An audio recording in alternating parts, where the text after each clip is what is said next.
एक घर होता है जिसके सारे सदस्य सो रहे होते हैं।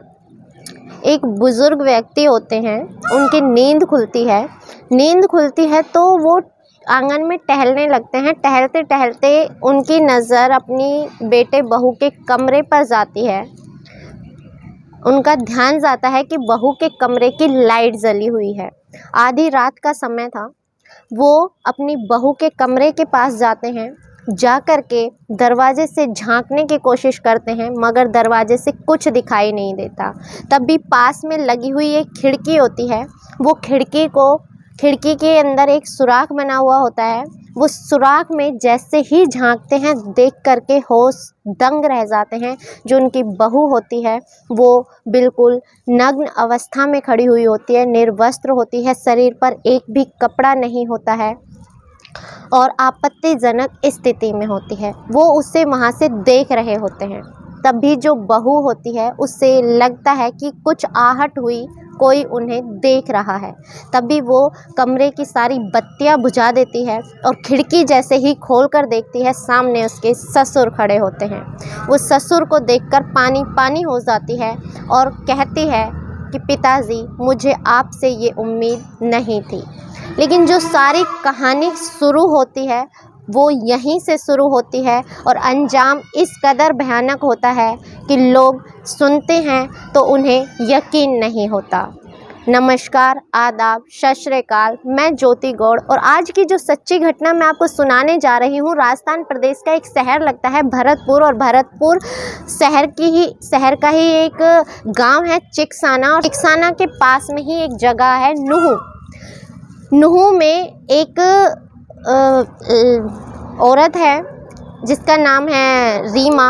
वो खाना बना रही होती है। शाम का समय होता है। बात रही होगी 29 मई 2022 की। शाम का लगभग 6 साढ़े 6 का समय रहा होगा। वो एक मैसेज करती है कि मुझे तुम्हारी बेहद याद आ रही है, मुझे तुमसे मिलना है, तुम जहाँ पर भी हो मुझसे आकर मिलो। अब जो मैसेज जहाँ पर पहुँचता है वो मैसेज पहुँचता है भगेंद्र उर्फ भोला के पास। जो भगेंद्र उर्फ भोला होता है वो उस समय बैठकर अपने दोस्त के साथ, दोस्त का नाम होता है दीप, उसके साथ बैठकर शराब पी रहा होता है। वो कहता है कि क्यों हंस रहा है? तो वो कहता है बात हंसने की है। एक मैसेज आया है कि मेरी किसी को बहुत ज़्यादा याद आ रही है और वो मुझसे मिलना चाहती है। तो दोस्त कहता है कि तुम्हें जाना चाहिए, कोई तुम्हें इतने शिद्दत से बुला रहा है। वो कहता है कैसी बात करते हो, दिल्ली से नुहू जाने में बहुत समय लगता है। तो वो कहता है कि अरे यार, अगर मुझे किसी ने इतनी शिद्दत से बुलाया होता तो मैं ज़रूर जाता। अब दोनों कहते हैं, इस बात की प्लानिंग की जाती है और जो दीप होता है वो उसे समझाता है। कहते हैं चलो बाइक से चलते हैं। अब वो मैसेज डालता है कि मैं आ रहा हूँ। अब जो बहू होती है वो खुश हो जाती है रीमा, और खुश होकर के तैयारियों में लग जाती है। रात की तैयारियों में जल्दी जल्दी खाना बनाती है, सबको दूध देती है, खाना परोस देती है और सब सो जाते हैं। अब तकरीबन रात के 11 साढ़े 11 का समय रहा होगा। सारे घर वाले सोए हुए थे। तभी भगेंद्र उर्फ भोला वहाँ पर आता है। जो रीमा होती है वो दरवाज़ा खोलती है और अपने कमरे के अंदर ले जाती है, जहाँ पर 2 चारपाइयाँ पहले से ही मौजूद थी, जिस पर एक चारपाई पर उसके 2 बच्चे सोए हुए हैं और दूसरी चारपाई पर उसका पति सोया हुआ है। अब तक आप सोच रहे होंगे कि जो भोला उर्फ भगेंद्र है वो उसका पति है, जबकि वो उसका पति नहीं, उसका प्रेमी होता है। अब जो साइड वाली चारपाई होती है उसके ऊपर उसका जो पति होता है पवन, वो सोया हुआ होता है, पवन कुमार। अब वहीं पर बीच में एक बिस्तर बिछाया जाता है।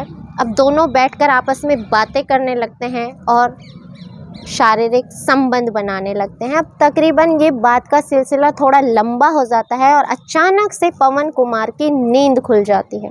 जैसे ही नींद खुलती है वो अपनी पत्नी को आपत्तिजनक स्थिति में, वो भी अपने पड़ोसी के साथ देखकर आग बबूला हो जाता है। उसे बर्दाश्त नहीं होता, वो खड़ा होता है और अपनी पत्नी को चिल्लाना डांटना शुरू कर देता है। लड़की जो होती है रीमा, वो पैर पकड़ती है, हाथ जोड़ती है, समझाने की कोशिश करती है, लेकिन जो पवन होता है वो उस समय इतना क्रोध में होता है। सामान्य सी बात है कि एक पति को उस वक्त क्रोध आना भी आम सी बात थी। अब वो इतना ज़्यादा गुस्से में होता है कि वो बाहर निकलने की कोशिश करता है। बस जैसे ही बाहर निकलने की कोशिश करता है, जो भोला होता है वो उसका मुंह भींच लेता है ताकि शोर ना करे। अभी वो चिल्लाने की स्थिति में होता है, उससे पहले जो भोला होता है ज़ोर से उसका गला दबा लेता है। कुछ ही समय में जो पवन कुमार होते हैं उसकी सांसें थम जाती हैं और वो गिर जाता है।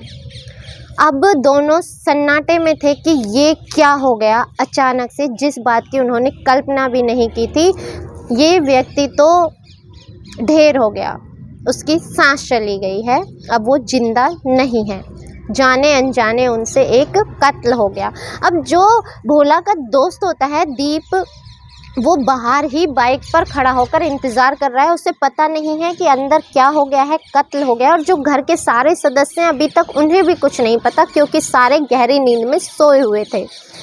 अब जो दीप है वो उसे आवाज़ देता है कि अंदर आओ और अंदर आकर मेरी मदद करो, एक घटना घटित हो गई है, ऐसे ऐसे पवन कुमार का खून हो गया। अब वो कहता है कि हम दोनों इसे यहाँ से लेकर जाते हैं, तुम यहाँ का मामला संभाल लेना। अब एक बोरी ली जाती है, उसके अंदर पवन कुमार को डाला जाता है, बाइक पर ले जाया जाता है और वहाँ से ले जा करके दोनों लोग उसे बाइक पर ले जाते हैं और 500 किलोमीटर की दूरी पर जाकर एक नहर के अंदर डाल देते हैं। अब ये बात 29 मई 2022 की रात की थी।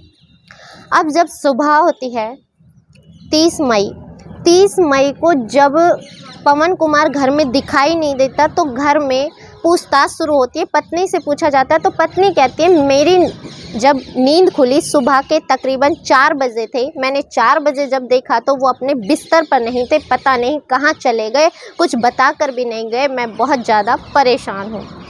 अब जो पत्नी होती है वो ऐसे दिखावा कर रही होती है कि उसे कुछ पता ही नहीं है, वो बहुत ज़्यादा परेशान हो जाए। जो ससुर हैं वो सबसे ज़्यादा विश्वास अपनी बहू पर किया करते थे। जो उनका बेटा था वो कुछ गलत रास्तों पर था, शराब पीता था, मारपीट करता था, लेकिन जो बहू थी उसने अपनी जिम्मेदारी पूरी तरह से निभाई हुई थी। तो इसलिए जो ससुर थे अपनी बहू पर बेटी से भी ज़्यादा यकीन करते थे, उससे अपनी बहू नहीं बेटी बना करके उन्होंने रखा हुआ था।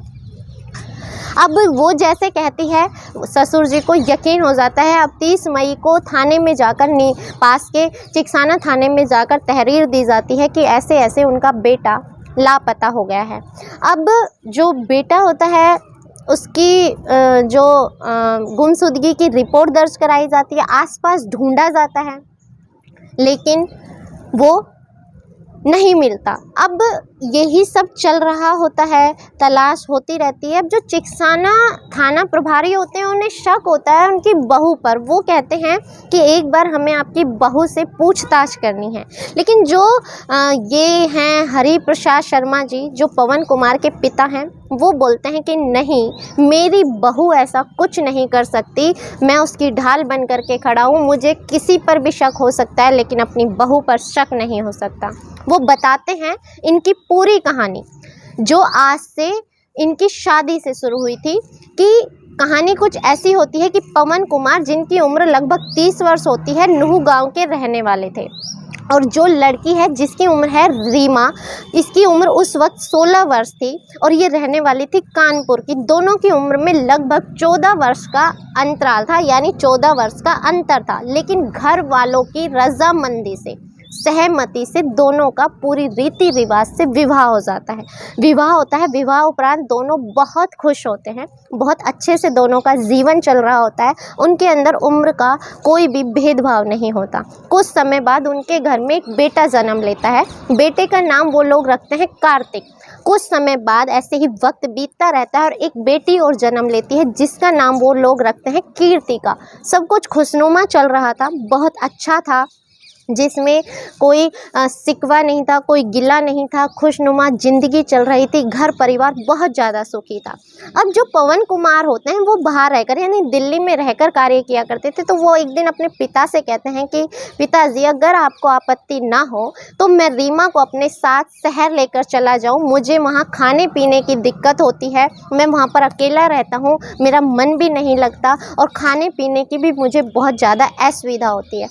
तो जो पिता होते हैं हरि प्रसाद शर्मा वो कहते हैं कि बेटा हमें कोई ऐतराज़ नहीं है, तुम खुश हो, तुम्हारे बीवी बच्चे खुश हैं तो मुझे कुछ नहीं चाहिए, तुम ले जा सकते हो। तो जो पवन कुमार कहते हैं कि मैं बच्चों को एक अच्छे स्कूल में भी डाल दूंगा ताकि इनकी शिक्षा भी अच्छे से होती रहेगी। तो पिता रजामंद हो जाते हैं और उनको भेज देते हैं। अब जो रीमा है 2 बच्चों के समेत अपने पति के साथ दिल्ली आकर के रहने लगती है। अब सब कुछ ठीक चल रहा होता है। अब जैसा होता है कि आस पड़ोस के जो अड़ोसी पड़ोसी हमारे साथ कार्य करते हैं उनसे दोस्ताना स्वभाव ज़्यादा होता है। उनमें से ही एक था भगेंद्र उर्फ भोला, वो चिकसाना का ही रहने वाला था, यानी चिकसाना के पास जो नूह था वहीं उसी गांव का रहने वाला था और जो पवन कुमार है उसी के साथ कार्य किया करता था वहीं पर रहकर उसी शहर में। अब दोनों का आपस में मिलना जुलना था, अक्सर घर आया करता था, मेल जोल बढ़ा रहता था। अब कभी कभार बैठकर जब वो शराब पीते थे, बातचीत चल रही होती थी तो तीनों बैठ जाया करते थे। अब जो रीमा होती है वो उसकी ओर आकर्षित होने लगती है, उसकी बातें उसे अच्छी लगती हैं, उसका बोलने का तरीका उसे अच्छा लगता है, वो जैसे रहता था कहता था सब उसे अच्छा लगने लगता है। धीरे धीरे ये चीज़ें भोला को भी समझ में आने लगती हैं और दोनों एक दूसरे के साथ दोस्ताना संबंधों में बंध जाते हैं। अब ये दोस्ती कब प्यार में तब्दील हो जाती है उन्हें खुद भी नहीं पता चलता। शायद एक वजह रही थी कि जो उसके पति थे उसके साथ उसका 14 वर्ष की उम्र का गैप था। अब ये चीज़ उसे समझ आने लगी थी। अब तक उसे इस चीज़ का आभास नहीं था, लेकिन जैसे ही एक युवा लड़के के संपर्क में वो लड़की आई उसे अपनी उम्र का अनुमान होने लगा कि हम दोनों की उम्र में लगभग 14 वर्षों का अंतराल है। अब बच्चों को स्कूल भेज दिया करती थी, पति बाहर चला जाता था काम के लिए, तो वो पीछे से भगेंद्र उर्फ भोला को बुला लिया करती थी। अब दोनों के बीच शारीरिक संबंध बनने लगे, सब कुछ ऐसा ही चल रहा था। लेकिन जैसा उस समय का एक दौर था जो सबसे बेकार दौर लोगों की ज़िंदगी में आया था 2020 और 2021, जिसे कोरोना काल कहा गया, जिसमें अच्छे अच्छे लोगों की ज़िंदगियां बर्बाद हो गई, अच्छी अच्छी नौकरियां चली गई, लोग घर में बैठने पर मजबूर हो गए। उसी समय में अब जो पवन कुमार था वो भी सोचता है कि मैं यहाँ रहकर खर्चा नहीं चला पाऊँगा, सर्वाइव नहीं कर पाऊँगा, ऐसे तो मैं उल्टा कर्जे में डूब जाऊँगा। तो वो अपने पिता हरिप्रसाद को फ़ोन करके कहते हैं कि पिताजी मैं बीवी और बच्चों को लेकर वापस गांव आना चाहता हूं, हाल फिलहाल मैं गांव में ही कुछ कर लूँगा, यहाँ रहकर तो कोरोना काल में कुछ नहीं हो सकता। तो पिता कहते हैं घर तुम्हारा था, परिवार तुम्हारा है, किसी ने तुम्हें कभी मना नहीं किया, तुम आ सकते हो। अब ये लोग आ जाते हैं वापस गांव में। अब गांव में तो आ जाते हैं, लेकिन अब जो पत्नी थी उससे इस चीज़ का आभास हो चुका था कि मेरे और मेरे पति की उम्र में 14 वर्षों का अंतर है, वो मुझे खुश रख ही नहीं सकते और मैं जिसके साथ खुश रह सकती हूँ वो सिर्फ भागेंद्र उर्फ भोला है, लेकिन मुझे इतनी दूर ले आए, अब मैं क्या करूँ। अब उसे उसकी याद सताती रहती है, वो छटपटाती रहती है। अब वो उसे मैसेज करती है कि जब तुम गांव आओ तो मुझसे मिलना। अब मिलने के लिए वो लोग क्या साजिश रचते हैं कि घर वालों के खाने में या किसी भी चीज़ में नींद की गोलियां डाल दिया करते थे, वो लोग सो जाया करते थे, वो 2-3 घंटे साथ बिताते थे और वो रात में चला जाता था। ऐसा काफ़ी समय से चल रहा था और जो पवन कुमार थे उन्हें कभी शक ही नहीं हुआ कि उनकी बीवी का अफेयर उन्हीं के गाँव के एक लड़के के साथ चल रहा है। अब ये सिलसिला ऐसे ही चलता रहता, लेकिन अचानक उस रात जो पवन कुमार होते हैं उनकी नींद टूट जाती है और नींद टूटने के बाद वो जो देखते हैं उन्हें यकीन नहीं होता और उसकी मौत हो जाती है और उसे ले जा करके नहर में फेंक दिया जाता है। अब ये चीज़ गुमशुदगी की रिपोर्ट में दर्ज हो गई, लेकिन अभी उनका कोई अता पता नहीं चला, पुलिस तलाश जारी रखती है। अब ऐसे ही 1-2 महीने का समय बीत जाता है। वो कुछ समय तक तो रीमा शांत रहती है, लेकिन अब फिर से उसे भोला से मिलने की तलब लगने लगती है। अब वो 2-3 महीने बाद ही वापस से भोला को अपने घर मिलने के लिए बुलाती है। उसका कार्य वही था कि सबको नींद की गोलियां दे दिया करती थी। लेकिन उस रात शायद कहते हैं जब इंसान बहुत टेंशन में होता है, बहुत परेशान होता है, तो उस पर किसी भी चीज़ का असर नहीं होता। और शायद यही वजह रही होगी कि जो हरि प्रसाद जी थे, उन्हें उस वक्त अपने बेटे की इतनी चिंता लग रही थी कि उन्हें नींद नहीं आ रही थी। रात के तकरीबन 1-1:30 बजे का समय रहा होगा। वो वहाँ पर चौक में ही टहल रहे थे।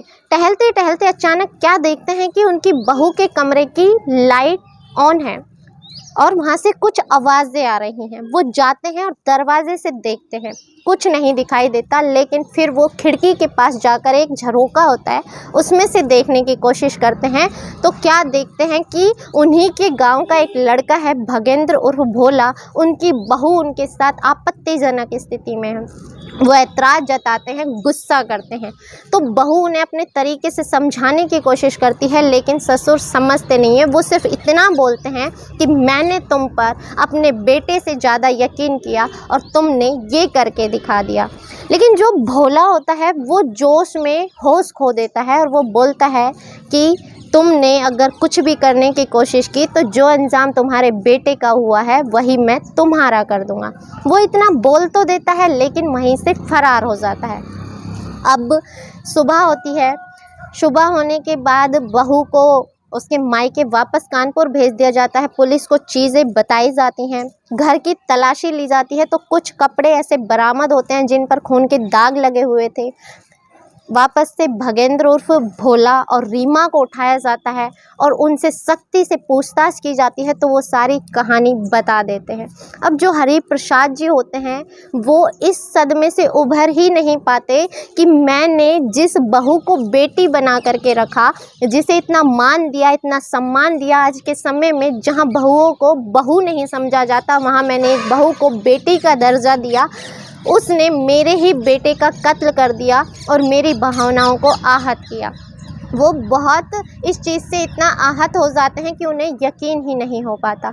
इस घटनाक्रम को सुनाने का उद्देश्य आपको दुखी करना, परेशान करना या आपकी भावनाओं को ठेस पहुंचाना नहीं है, बल्कि आपको जागृत करना है कि आज के वक्त में जहाँ पर हम किसी पर भी आंख मूंद कर यकीन करते हैं, वहाँ पर आंख मूंद कर यकीन करना भी सही नहीं है। क्या गलती थी पवन कुमार की और क्या गलती थी हरि प्रसाद जी की, जो उन्हें ये सब देखना पड़ा। और सबसे बड़ा उन 2 मासूमों का क्या कसूर था जो कार्तिक और कीर्तिका थे। वो तो बिना माँ बाप के रह गए। एक बुज़ुर्ग व्यक्ति जो इस उम्र में बेटे के गम से ही नहीं निकल पाएगा, वो भला उन दोनों बच्चों की क्या ही परवरिश कर पाएगा। इसके साथ ही इजाज़त चाहूँगी। मिलते हैं अगली किसी सच्ची घटना के साथ। तब तक के लिए जय हिंद, जय भारत।